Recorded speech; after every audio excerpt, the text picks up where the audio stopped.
morning. I did this at the end of first service, but I have to do it right up front now. Brenna, can you go back to the song slide for just a minute, just like we did first service? I want to know if anybody else's brain works the way that mine does. For the last 2 weeks now with this background, has anybody noticed this guy right down here in the left-hand corner that walks over here? By the way, there's a whole other group back there too, but he walks and then he disappears. And then if you just wait a few seconds, this poor guy doesn't make it very far because he just keeps going right back there and over to here. That's the power of a worship loop, boys and girls. Now, I told Jay he can't use this background next week because everybody's going to be like, just looking at that and not worshiping. But that's how my mind works. Did anybody, like first service, people were like, oh, yes. Anybody else see that? Thank you. Good. I'm glad to see where the other minds that are like mine. By the way, I feel sorry for you if your mind is like mine. There we go. Hey. Jay, you were already in her first service. You can go outside now. Thank you very much.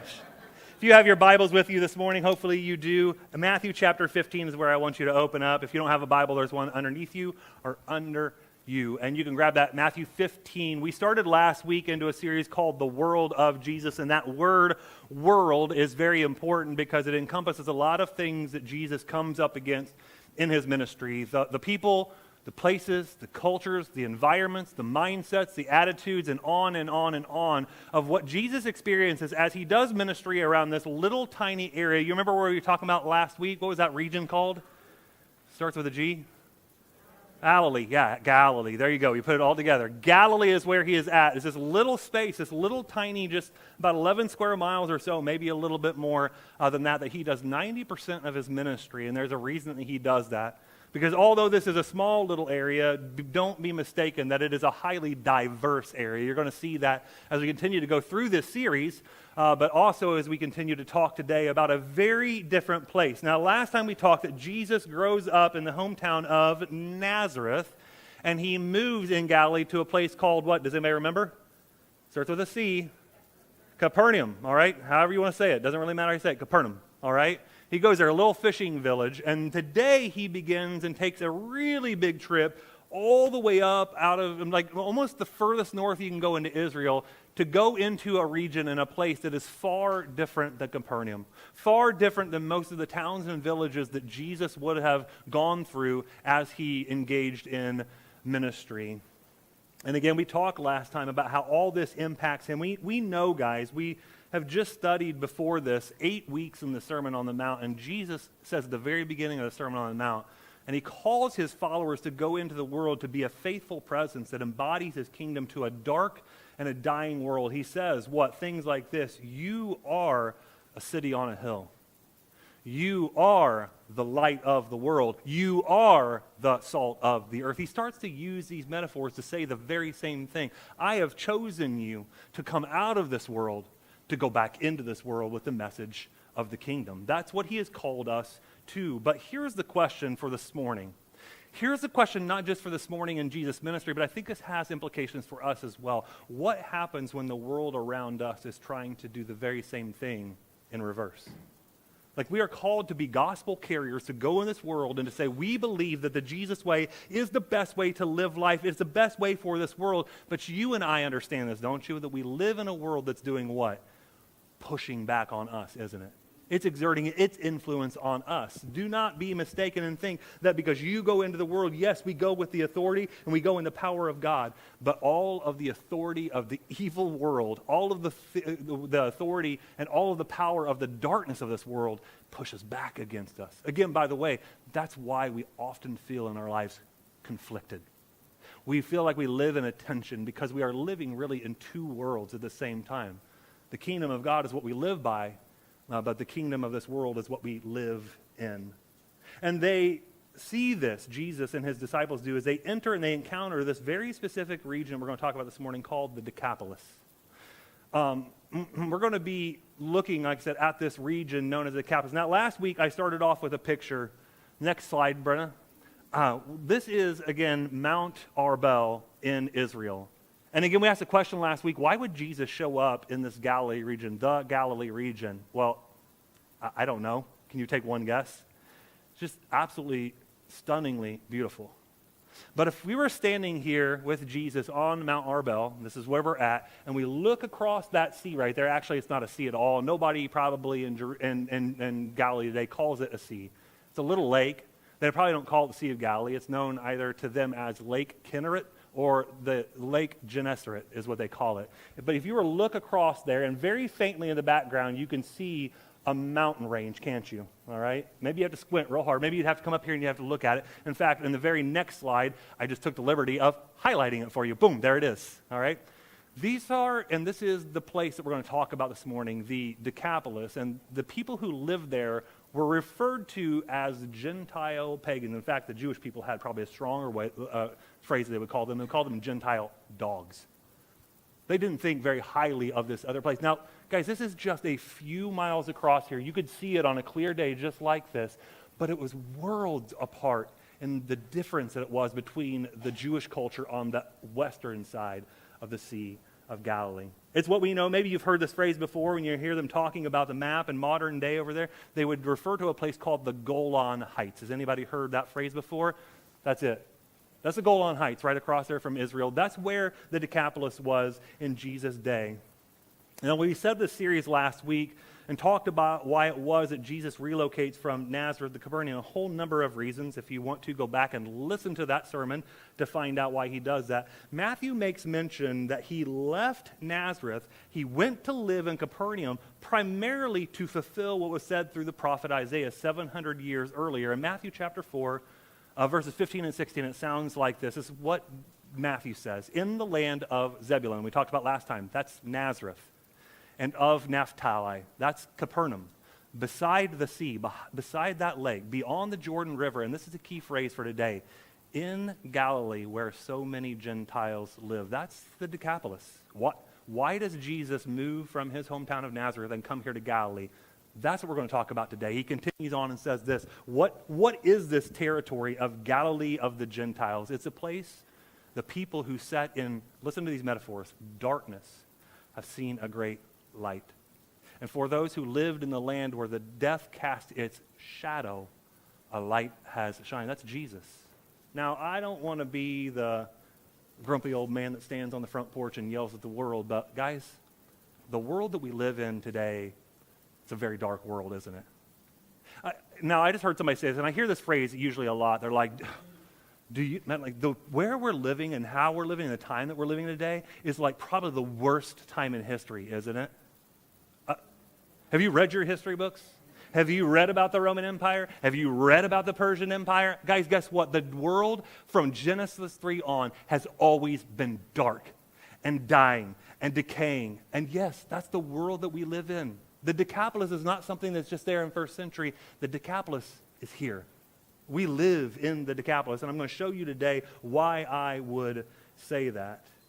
We come to this territory, the Decapolis, and we're going to play a little game today, and I'm hoping I pick somebody who's really on it because, well, what is the Decapolis? Where is this even at? I don't even see this on a map. Okay, here's the deal, guys. The Decapolis is the combination of two words. The word Deca, which means what? Somebody just blurted out.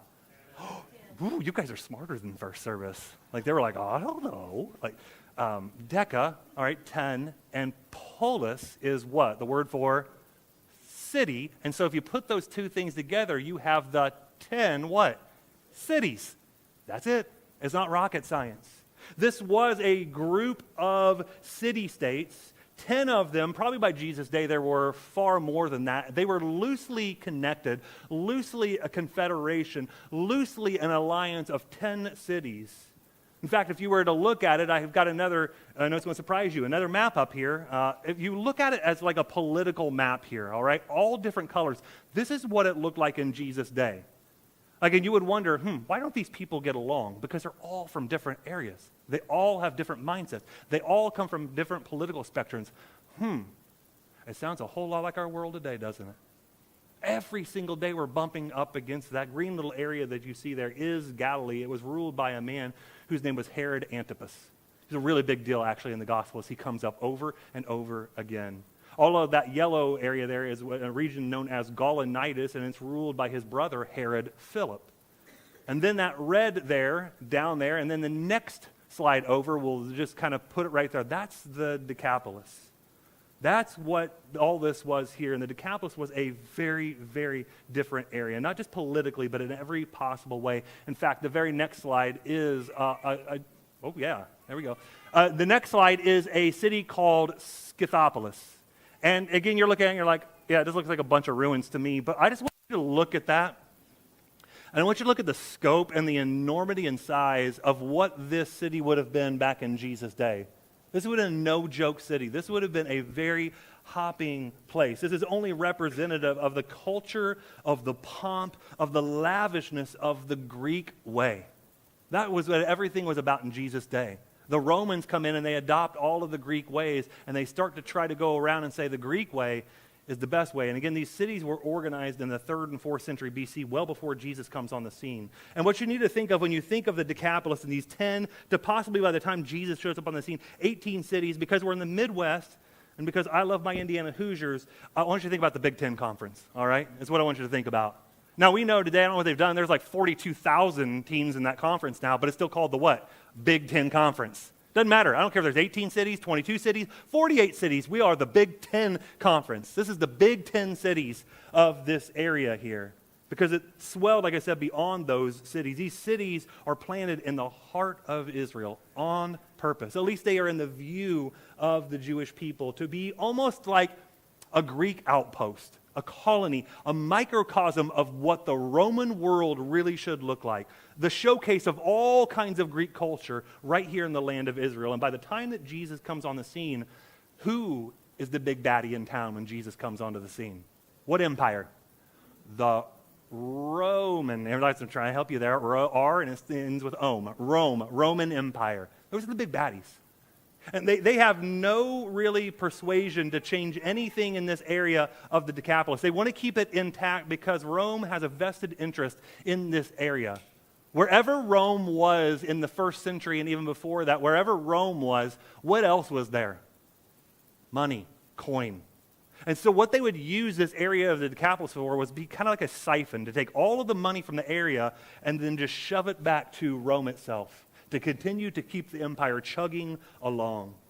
And why are the Romans there in this area? Why do they want to be in the Decapolis? Because as we talked about last time, there are what there in this area? Major roads, trade routes. In fact, I think the next map that I have there shows a map that we looked at last week. Next slide. There we go. These are 2 highways that existed in Jesus' day. The left one there, the blue line, is the intercoastal highway. Do you understand why they call it the intercoastal? Because it runs on the... You guys are smart, I gotcha. It ran from Egypt to Syria, and everything went right through that little strip of land there. Israel, we talked about that. That yellow line is called the Transjordanian Highway. And again, you see the exchange point where people would go over, and it's right where? In Galilee, specifically in the Decapolis. All kinds of things were happening here in this area called the Decapolis. They used it not just as a way to siphon money, but as a barrier between natural enemies in the east and in the south. But more than anything, guys, this is why the Decapolis became so important to Rome.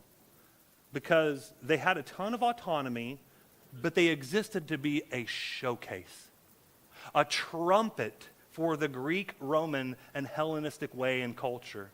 And it's that cultural influence of the Decapolis that we need to understand as we look at Jesus' ministry, where he goes. And not only that, and this has been my heart, even from last week and throughout this whole series. Like, guys, I love the maps. I love all this stuff, but I could care less if you don't even know a single map by the time you get done with this.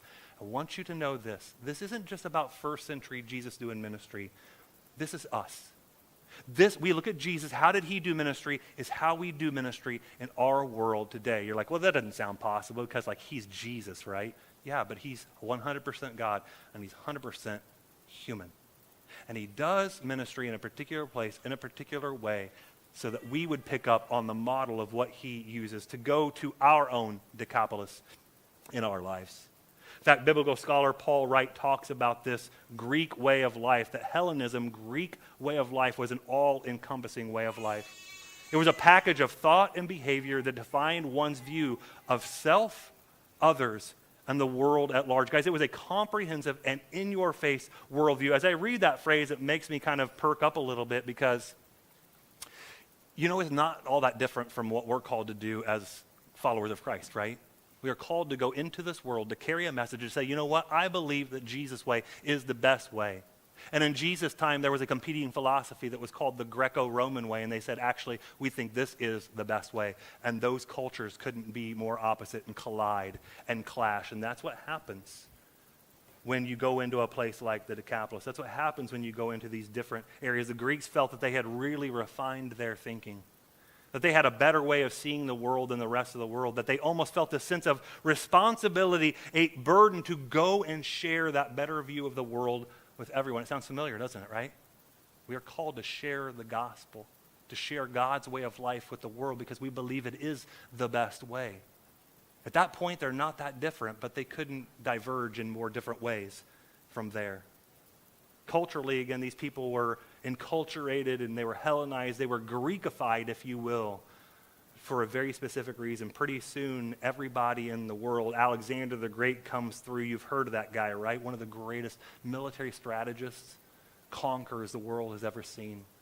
In about the 3rd or 4th century BC, he comes and he begins to put out this Greek way, and before too long, everybody starts to look and to sound and to become in every way Greek. It's exactly what Alexander wanted. It was his ploy for everything. He wanted to make the world look more Greek because, again, they thought this is the best way. We really believe this is a worldview that we have, that we believe this is the best way. It is the quintessential worldview. Guys, nothing has changed in our time. We should live as followers of Jesus Christ with a Christian worldview. We see everything through the lens of Jesus, but guess what? There are all kinds of other worldviews in this world. All kinds of competing worldviews. That nothing is different in Jesus' time. Nothing is different in our day. In fact, you see this idea that the Greek way is the best way come out in a quote from one ancient Greek teacher. His name was Isocrates, and he said this: "Our city of Athens has so much surpassed the rest of mankind in thought and in speech that her students have become the teachers of the rest of the world." It sounds awfully pompous and arrogant, doesn't it? We are. You're the best. Guys, what does it sound like in our world today? We live in America. America's got this all figured out, so why don't you guys just come on? But it's everywhere. It's a Western kind of thought process. It's a thought process that runs through all kinds of cultures, that we are the best culture. We have everything figured out. As Alexander the Great sweeps through all of the known world at the time and he embeds this culture everywhere he goes, he does it in a few key ways. 4, I actually think, are core components of Greek culture. And I want to play a little game this morning. I want to see if you've got your thinking caps on. If you were Alexander the Great and you were walking through this world and like, I'm going to conquer everything and take everything over, what would be some of the things that you would use to enculturate people and be able to get the Greek way out there? Just name some things. Do what? Money would be one way. That certainly could be a possibility. Do what? Okay, so we'll talk about that and use this. One of the ways he does this is with entertainment. I love movies, but do you ever think about this when you're watching a movie? What is this movie trying to tell me? What is this movie trying to get me to believe? Because guess what? Every movie, every book, every piece of media and entertainment is trying to get you to see life in a certain sort of way.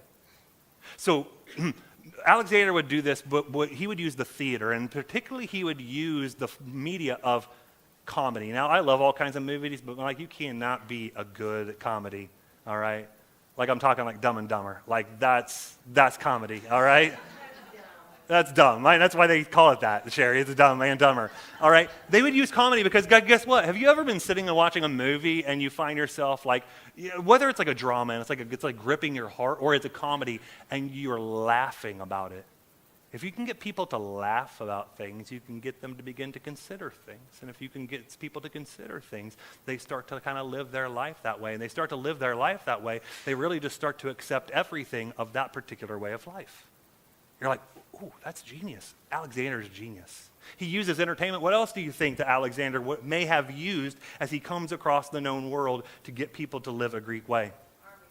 Okay, armies, absolutely. You have to have that. He honestly wasn't a terribly violent person, but you kind of have to have that. What about something like education? I want to educate. They would call the education piece in their day the gymnasia. It sounds very familiar, doesn't it? Because we would use the word gymnasium. Now, when we think of gymnasium, we think of what? Big sweaty dudes going to work out in a gymnasium and get like all their... No, that's not really what... They did a little bit of that, but it really was for them to connect with the mathematicians and the philosophers and the astronomers and all of the smart people of our day to begin to change their way of thinking. Now, there's another one up there, isn't there? All right, a couple of them. Religion, right? That would be an obvious one that we're not even thinking of. Alexander, he brings temples upon temples and statues upon statues of all of the Greek gods and all of their pantheon to say, ooh, look at this.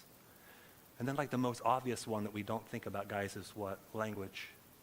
If I can get a group of people, if I can get an entire world talking the same way, using the same vocabulary, it makes things a lot easier, doesn't it? He brings in his day Koine Greek, everyday, common Greek, and everybody starts talking that way. Everybody starts thinking that way. Everybody starts to be entertained the same way, and before you know it, everybody is what? Greek. By the way, guys, this happens in our own day. We don't even think about the things that influence us every single day, and before we know it, we look around, we're like, man, I am the Decapolis. I am living in a dark world in a very dark way. This is everything that Alexander does and brings into this area. In fact, Eugene Peterson says it this way about Greek culture. The Greeks were not content with conquering militarily. They were crusaders. In fact, I would say they were leaders and they were missionaries for what they thought was the gospel. They were crusaders for a way of life marked by intelligence and beauty and pleasure. They were aggressive, persistent, passionate, persuasive, and then he ran out of P words because he said they were highly successful. They were. They knew what they were doing. They had an agenda, and they worked that agenda to a T, and the world became Greek.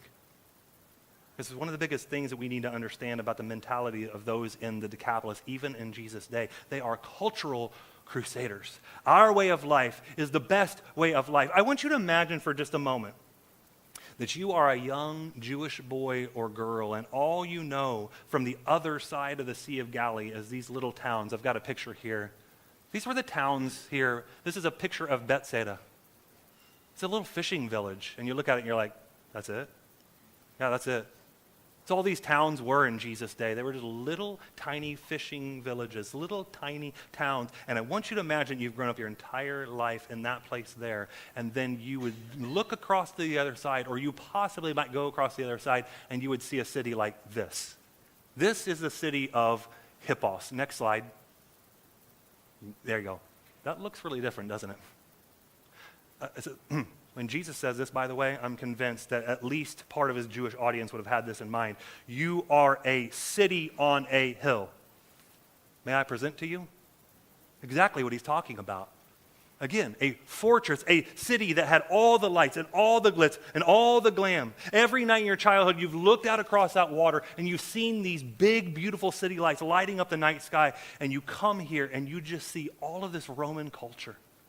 All of everything in that culture on display. Guys, it would have been absolutely awe-inspiring.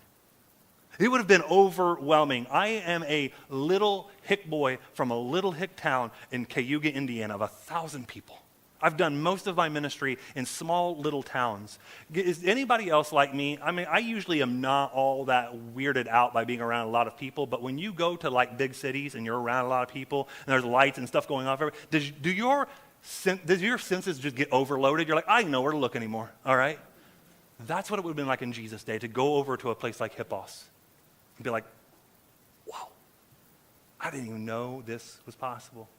Wealth on a scale that you've never seen before. Power in a way that your minds could barely begin to comprehend. Technology in a way that was unthinkable. In other words, guys, if you could imagine it, it was on display in the Decapolis. And you, as a Jewish boy or girl, would walk over there and go, oh, my goodness. Here's the catch about Alexander. What he was really smart about was, I want to make the world Greek, but he didn't force people to do that. He didn't force people to become Greek, and I think that's because he knew something about the human psyche that actually has been true from the very beginning of time. As one author points it out in a book called Amusing Ourselves to Death, The author says this, and I think Alexander caught on to this. If you want to control a people, don't inflict pain or fear on them. Inflict pleasure.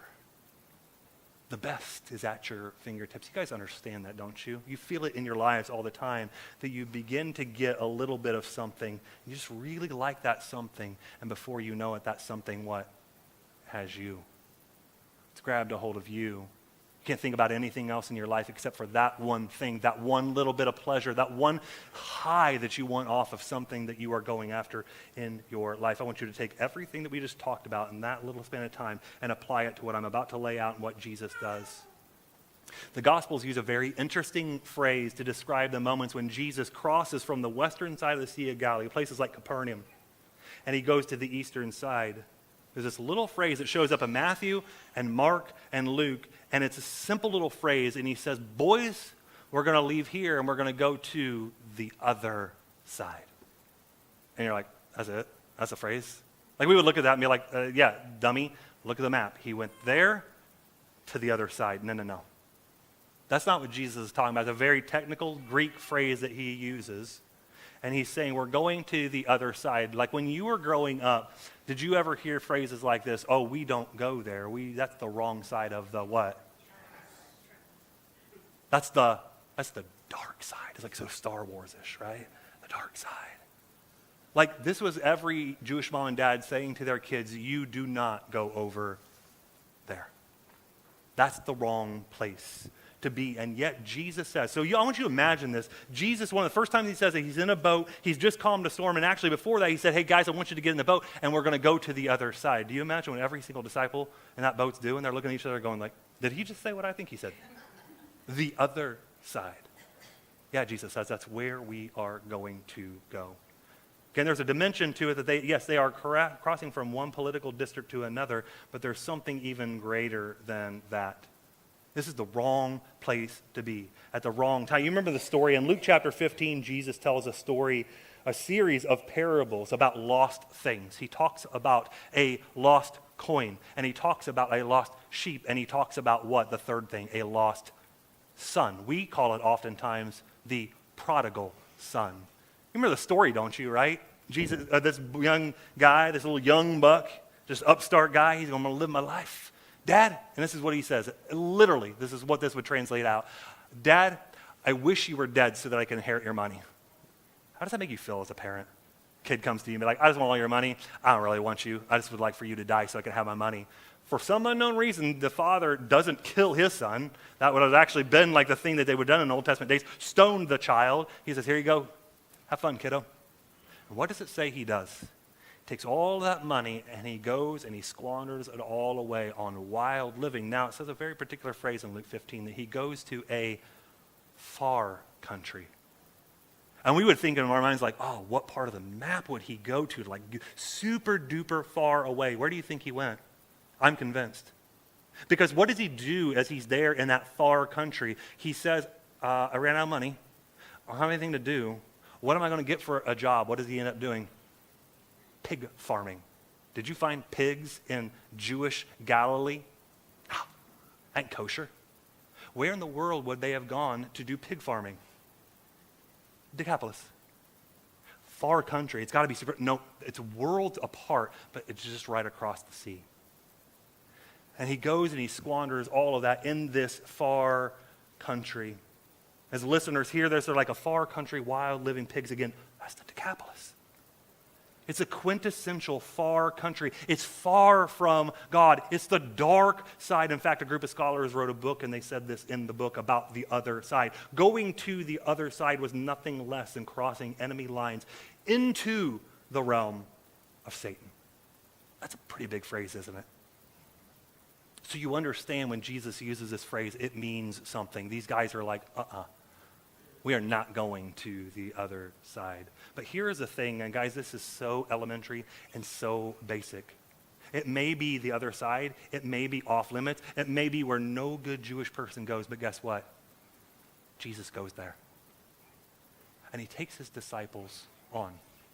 He takes them along for the ride to go to the other side. He goes there, and one of the first visits that he makes is this story that we have of him, hey guys, get in the boat, going to the other side. He's doing his thing, praying up on the mountain, then they're caught in this storm, and Jesus calms the water, and they get over the other side, and who do they meet on the other side? You remember this earlier in the Gospels?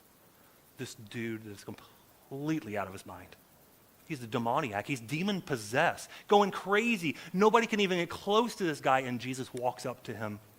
And he says, what's your name? Now, I've always read this when it says that story, what's your name, that he's trying to talk to the demon in the man. But do you know who I think he's talking to? The man. Tell me. Because when you can get somebody to remember who they are, remember their name, everything else loses its hold on you. So he looks, the demons answer, and they say what? Legion. Now, you know how many troops a legion was in Roman speak? 5,000. You're like, 5,000 demons in this guy? I have no idea if it's 5,000, but I think that the author of the gospel, Mark, is trying to make a point. There are at least 1,000 plus demons in this guy. He is super duper tortured. And you remember the rest of the story, right? They're like, we know who we're messing with here. You're Jesus, Son of God. Would you please not just cast us anywhere, cast us into what? Pigs. Cast us in those pigs. Those pigs go down this hill into the Sea of Galilee. They drown. That's the entire economy of this area. And they're like, bucko, get out of here. This is the first encounter Jesus has with the other side. In fact, I have a picture here. I think people get caught up on like, where did that happen? Where did these pigs go? I don't know. Next slide, Brenna. This, to me, is representative. It seems like a pretty good place in the Decapolis. It's a hilly, mountainous area that runs downhill, and then what's right there next to it? The Sea of Galilee. Some people try to speculate that it's like, well, it's at this city. I'm like, do you understand that that's like 40 miles inland? So you think a herd of pigs ran down a mountain, ran 30 miles all the way to the Sea of Galilee and drowned themselves there. Is that what you think? This is representative of a place that I think is very, very key to this story. But what I want you to see more than anything in this story, in Mark chapter 5, at the end of this story, it's an often overlooked piece of the entire story of Jesus rescuing this demoniac. It says this, Mark chapter 5, verse 18 through 20. As this man was getting into the boat, the man who had been demon-possessed kept begging Jesus, can I go with you? And we would stop the story and they'd be like, why wouldn't Jesus take this guy? He's just done one of the greatest miracles. He could be like a really great mouthpiece. What does Jesus say to him in verse 19? It says that Jesus did not permit him to go. He said no to him. Next slide. Next slide, Brandon. Didn't permit him to go. Instead, he said, go to your home. Go to your own people. Tell them how much the Lord has done for you and that he had mercy on you. Verse 20 says, and so the man left. They began to proclaim in all of the Decapolis how much Jesus had done for him, and everyone was amazed, astonished. By the way, those words, amazed and astonished, and everything variation of that are used so many times in the gospel. People are left breathless. And maybe a month, possibly as much as just 2 months later, we find Jesus back in the Decapolis where he's been teaching in the wilderness for 3 days. There are 4,000 people from the Decapolis there for 3 days in the wilderness to listen to this guy, Jesus. How in the world do you think that they get there to that spot? Any ideas? What did I just tell you? This man went out into all of the Decapolis. Now, do I think that he went to 4,000 people individually and said, hey, let me tell you a story? No, but he told one person that went to 10 people, that went to 100 people, that by the time we get there, you just flip the page in Matthew, 4,000 people show up in the most desolate place you can imagine to hear and to watch what Jesus is going to do. It's this man who told about what Jesus did, and these people are hungry for the same thing, to come and to find Jesus. If you look back into Matthew chapter 14, you see another feeding, don't you? The feeding of the 5,000. That happened in a completely different area, in the Jewish side of the Sea of Galilee. And Jesus is here in the Decapolis, and he's going to recreate this miracle of the multiplication of loaves and bread and fish. He's already fed 5,000 people. Now he's here. He's going to feed these 4,000 Gentiles. And by the way, don't run past that Bible. Do you ever read the Bible and you're like, 4,000 people. That's cool. All right, next thing. 4,000 people show up no notice, to listen to Jesus talk. Some of you sit here for the time you do, like, I don't want to hear this guy talk anymore. Can I go home? It's about lunchtime, right? They sit there for 3 days hanging on every single word Jesus says. Don't run past numbers in the Bible like 4,000 and 5,000 and hundreds of thousands. This is big, epic proportions. He's feeding them. Guys, Woodstock was one of the greatest cultural phenomena of our time. I mean, you know the story behind it, right? I'm not going to go into every single thing, but like tens and hundreds of thousands of people show up to where? Where did Woodstock take place? On a farm. Like, it just seems like the most backward place to have one of the greatest music festivals of our time. And these people come out there, and one of the amazing things about this kind of a music festival is simply just the energy of having that many people in the area just bouncing off of each other, running into each other. There's an electricity that happens. Something meaningful is happening simply because of how irregular it is that hundreds of thousands of people show up, that 4,000 people show up in this moment here.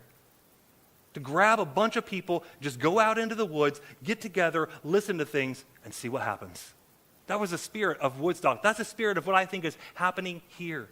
Something shocking, something phenomenal about what we see happening in Matthew chapter 15. These spontaneous crowds showing up for Jesus, particularly, again, in a remote region. Wherever we place this event, wherever it happened, it's pretty obvious that it happens in Gentile territory. Just know from the landscape that it was rugged territory out there. The places where a lot of this other stuff had been going on, it's very different. All of these people show up and they're hanging out. And then we read this in Matthew chapter 15, starting at verse 29. After Jesus left from there, and we'll get to the from there. Where's he coming from? When he came and left from there, he passed by the Sea of Galilee, and he went up on the mountain where he sat down. Does that sound familiar to you? Matthew chapter 5, Sermon on the Mount, we just talked about this. Jesus in Matthew chapter 5 does the very same thing. Goes up on a mountain, sits down, and begins to teach his people. This is a different place, though. Passed by the Sea of Galilee, went up there, mountain, sat down. Great crowds came to him, bringing with them those who were lame, blind, crippled, mute, many others. And they put them down at his feet, and he healed them. Continuing on, so the crowd was, here's this word again, amazed, astonished. When they saw the mute were speaking, the crippled restored, the lame walking, the blind seeing, and listen to this. This is the craziest phrase of this whole beginning of this section. And they praised the God of Israel. Hard stop, pause. Where are we at again? We are not in Israel, are we? We are in the Decapolis, and they are praising the God of Israel because they see in this Jesus something amazing is happening. But what led him here to this point? I've got a map, all right? I'm going to show you what Jesus does. Jesus finds himself back before this in Capernaum, where he had set up shop, and then as is usual, the Pharisees come up from Judea, from Jerusalem, and they want to start a fight. They want to pick a fight. They're like, Jesus, why are your disciples not washing their hands? Why aren't they doing the things that we do? Why aren't they doing the way that we do it? And you know what Jesus does? Deuces. I mean, that's what he does. He's like, I'm out of here. And he leaves Capernaum, leaves Galilee, and that white arrow that goes up there, I don't know exactly where he went. I wasn't there. I didn't see exactly where he showed up. But somewhere in the region of Phoenicia, somewhere in the area of Tyre and Sidon, it's about as far north as you can get in Israel. Like you see, Jesus is trying to get away from these suckers. And he goes up there and he meets a woman. We know her in scriptures as the Syro-Phoenician woman. She is as Gentile as they get. And you remember some of the story, don't you, right? Woman says, hey, Jesus, I've got a daughter and she's possessed by a demon. I would really love it if you could help us. And you remember what Jesus says? I didn't come for you. I came for the lost people of Israel. I came for the sheep of Israel. It sounds like a really incredibly, not political correct thing to say. Like, Jesus, you're Jesus. You help everybody, right? You know what the woman says? Has such faith that she says this line. Yes, Jesus, I understand that you came for the lost people of Israel, but even dogs get the crumbs from the table of the master. What does Jesus do when she says that? I haven't seen faith like this in all of Israel. Heals the demon-possessed child. Then he takes off from there and he comes back down. And it says weirdly that he happened by the Sea of Galilee. That doesn't seem like happening by the Sea of Galilee. It seems like a really weird route to get to the Sea of Galilee, and then comes down with this blue area here to where I believe he came to in the Decapolis. All of that to say, guys, that this story is being set up for a particular reason. And where we find ourselves in Matthew chapter 15 with 4,000 people, this is absolutely nutso. 4,000 people. That's just counting the men who are hanging out in the desert with Jesus. Guys, there were no flyers for this. There was no social media. There was no planning team that did this. And by the way, there wasn't a single outhouse in sight. I don't know if you've been here any stretch of time, we got kind of a bathroom issue here at CCC, don't we? It ain't got nothing on Decapolis, all right? Nothing.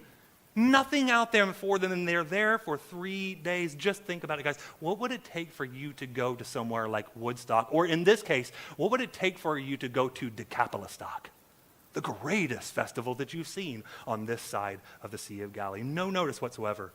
Limited supplies, and people refuse to leave. What if you were an adult with a job, kids, you had a family, and you had things that you needed to do, a job that you needed to hold down, but all of that pales in comparison to the fact that there is a gigantic, spontaneous rock festival happening over here in the Decapolis. You pull out all the stops. You clear the calendar. Everything's sandy and dusty. You're getting sand and dust in your eyes and in your mouth, but nobody's complaining. There's no food, there's no water, there's no plumbing. Really, guys, though, what would it take for you to blow off all of the things that you have going on in your life and head out to the Decapolis, even with your family? Let me put it this way. It would take something pretty stinking amazing, wouldn't it? To just stop everything in life. In fact, watch this video clip.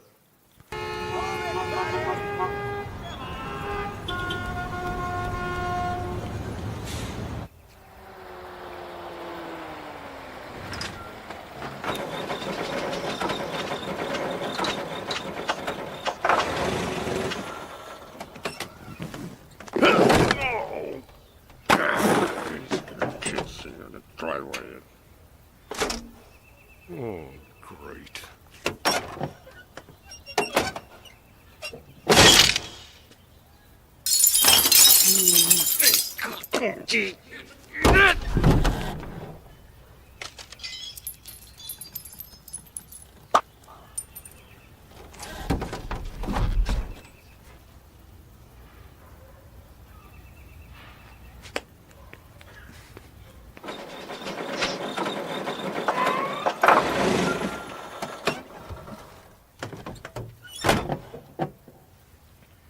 Well, what are you waiting for? I don't know. Something amazing, I guess. Me too, kid. Look at Mommy, honey. Don't look down. Mommy's got you. Everything is all right.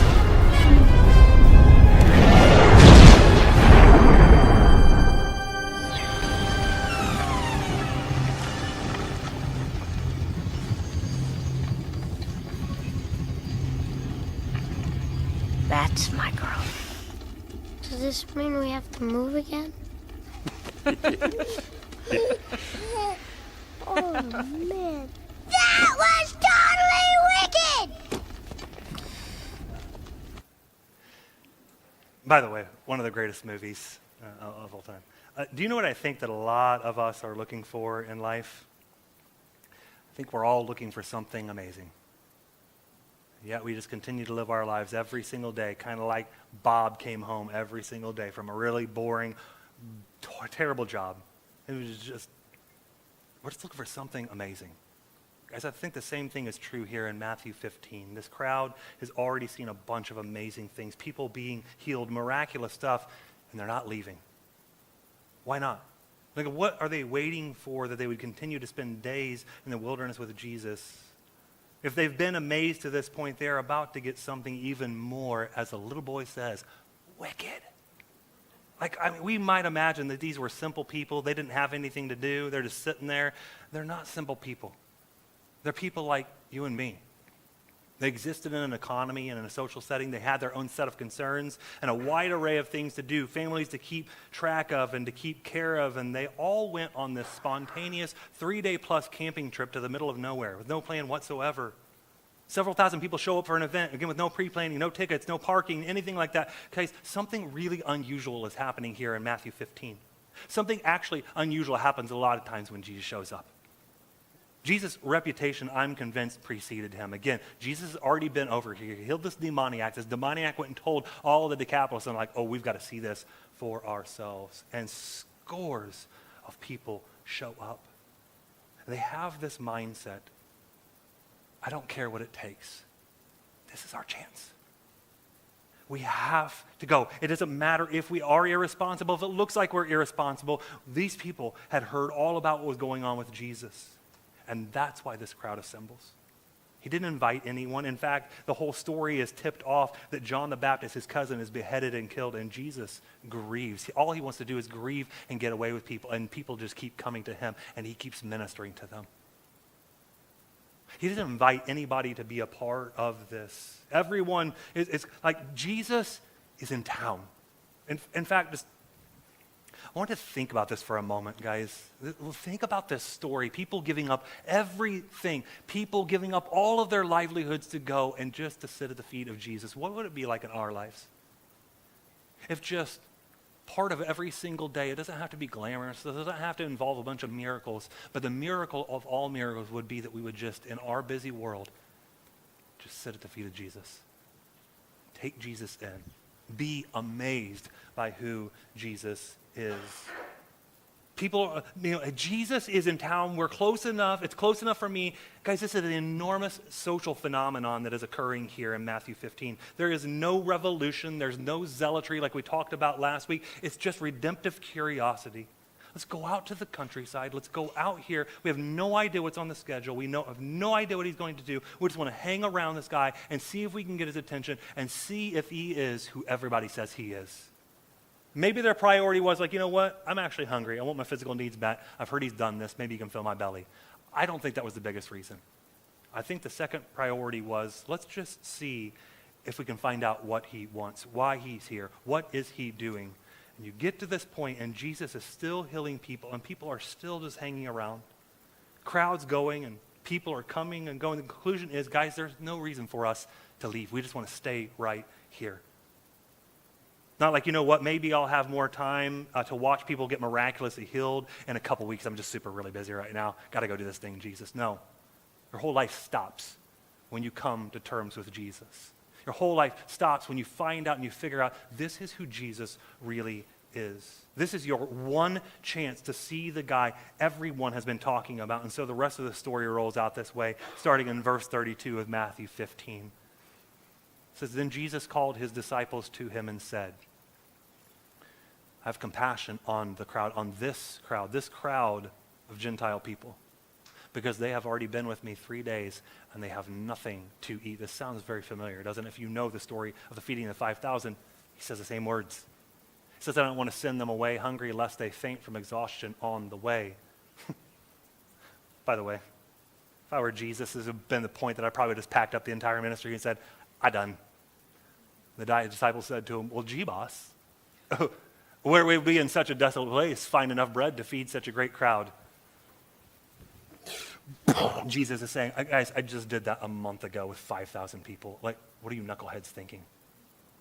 Where will we get enough bread? They say to Jesus. Continuing on to the next slide, next verses. Jesus said to them, how many loaves do you have? And they said, 7 and a few little fish. And instructing the crowd to sit down on the ground. Again, these are all the same words, the feeding of the 5,000 in a different place. He took the 7 loaves and the fish, and when he had given thanks, he broke them, and he began distributing them to the disciples, and the disciples to the crowds. Word for word, almost the same. He finishes out and says, they all ate, and they were satisfied. They were filled. And they picked up what was left over of the broken pieces, 7 large baskets full. That's very significant, by the way. Not counting women and children, there were 4,000 men who had eaten. I don't want to bury this. That 7 is a really important number, and Matthew is doing something with that. Remember all the way back in the Old Testament, about the book of Joshua, the Jewish people, the Israelites, are about ready to come into the promised land, into the land of Canaan, and cast the pagan and foreign nations out. If you were to go back and you were looking at Joshua, there are, how many would you guess nations do they list there in Joshua? 7. 7 nations who were exiled and expelled out of the land because of their paganness. And guys, I think this is what the story tells us. I think this is why Jesus goes to the Decapolis. There's a specific word used in Hebrew for people who are wayward and lost and off course and expelled and exiled. It is the Hebrew word gerus. And when you have a whole lot of people, the plural of that would be im. So they are the gerusim. So a lot of people speculate with a lot of cities that are around in the Decapolis, this is where Jesus was at. I don't think it's about a place at all of where Jesus goes to. I think it's about a people. It's about the gerusim. It's about the exiled ones. It's about the expelled ones. And when Jesus goes over there and goes up for this camping trip for 3 days with these people, he says, get what? I am here for you, exiled and expelled ones, to bring you back into the kingdom that you've been kicked out of. This is huge, guys. This isn't about fish. This isn't about loaves. This isn't about places. This is about people. I think that's what they're here for. Not a bigger and a better miracle. I think the big question of Matthew 15, is this an anomaly or is this the God of Israel? These outsiders are maybe a little bit more curious or just as curious as back in Matthew 2, the Magi were when they came from the east and they thought to themselves, there seems to be more to the story. But these Jews always have their little insular thing. It's an inside club. You have to be an insider to get to Jesus. He's not really for you. But now, here Jesus is in the outside world, and on the other side for them. Guys, it's amazing they would praise the God of Israel, but also that's the God of Israel for everyone. He is for them. This is a new set of ground rules that Jesus is laying out. Maybe the God that they've been looking in at from the outside is actually for them. That's why they hang around Jesus this whole time. Metaphorically speaking here, very loosely speaking, the people of the Decapolis may have been thinking, if we could just draft the God of Israel to be on our team for a while, maybe things would go a whole lot better for us. But we can't. He's not for us. And then the miracle of all miracles that I think that they were sitting around for indicates that all along they thought this is no way that you could get to Jesus. And here Jesus miraculously confirms in so many ways, this is for you. Let me say it very personally to every single person here this morning. Jesus, God himself, the Father and author of everything, is for you. I don't care how lost you think you are. I don't care how messed up you think your life may be. He is for you. Maybe people were waiting to see if he would have compassion on this crowd like he had on all the other crowds. Again, I told you he met up before this story with this Syrophoenician woman and tells this whole story. And she says, Jesus, you're not for me. And Jesus says, I've never seen such great faith. Your request is granted. Your daughter is healed. And then what happens directly the next thing? The feeding of the 4,000. Guys, all of this is set up. He takes the bread that was supposed to be for the chosen people and he tosses it to the metaphorical dogs. They're not dogs. Jesus doesn't think of them as dogs, at least not the insulting way that we would think of them. He says, I am the bread of life. And I'm not just the bread of life for inside people. I'm the bread of life for every single person who would want to come to me. He is the Messiah, and the Messiah is going to be a blessing and a kingdom builder for a new people of faith that goes way beyond the old boundaries, which, guys, is enormously exciting and has massive implications for us. I just think what we see in these stories from the other side is, yes, this may be a pagan, dark, wayward culture and Gentile group of cultural crusaders, but they are cultural crusaders who are spiritually starving. They're physically hungry, yes, but they have a greater hunger that Jesus comes to address and satisfy. I think sometimes, guys, we forget that there is such a thing as a poverty of wealth, a poverty of privilege, a poverty of having all the things that you could ever imagine. You can have all the money, you can have all the things that are good in life, and yet there is something missing inside of you, deep in your bones. And they see that in Jesus. They want that in Jesus. And of course, the question for us who follow Jesus to the other side, to the dark places of our world, is that as we do that, who is influencing who? It leads to the question that's been begging this whole sermon. How can we, as God's followers, as people who want to look more like Jesus, live in our Decapolis and be committed to Jesus at the same time? It seems so impossible. And I think there really are, and it comes down to three options that we can do, and I see all of them across the spectrum of life. I've seen them for years in ministry. Number one, we can just run away from the Decapolis. I do not want to go there, Jesus, because I do not want to get their spiritual cooties on me. I'm pure, I'm good, all right? That's what a lot of people say. We laugh, ha, but it's true. I don't want to go to the Decapolis. The second option we have is that we can just become the Decapolis. Why even fight it? Why even try hard to fight against it? Because we're just going to be like them anyway. So let's just be the world around us. Or we can take a third way that I actually think is the Jesus way. And that's we can make a difference in the Decapolis. We can make a difference in our world. There is no doubt that, like Jesus said, we're called to be salt and light in a dark and decaying world, but we've also got to be mindful that as we go out and we do that, influence is always a two-way street.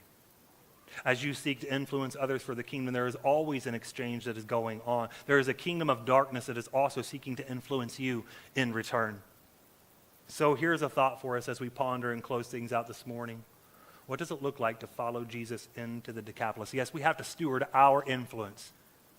Jesus wants us to have influence in our world. Here's the question: where is Jesus inviting you to go to the other side, to places of darkness so that you can be a light?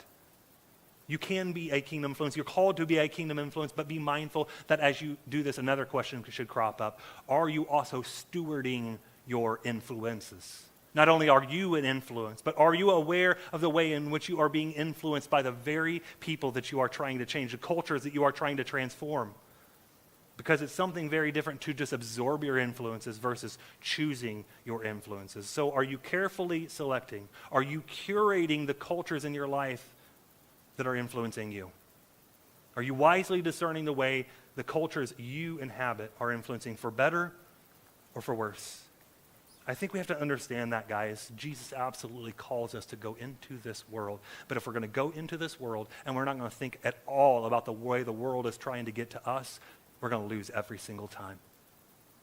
But every single day, you pray a prayer saying, Jesus, I want you to send me in that world. But as you send me into that world, would you protect me, not to keep spiritual cooties off of me, but protect me from the influences trying to come the other way so that I can be a light for you, that I can be salt for you in this world. As we pray this morning, I hope that that stays on your heart. Would you pray with me? Lord, I ask that for every person in this room this morning, especially people who have never come to you, never placed their faith in you, never recognize you as Lord and Savior of their life, Lord, that they would begin to turn towards you, that you and your Spirit would begin to draw close to them and bring them to the Father. But I pray that for every person in here, we understand that we choose back, we choose to live your way in all the ways of our life, that we would steward our influence, the burden that we have to go in this world, we would also look at influences that are coming to us in this world, in this life.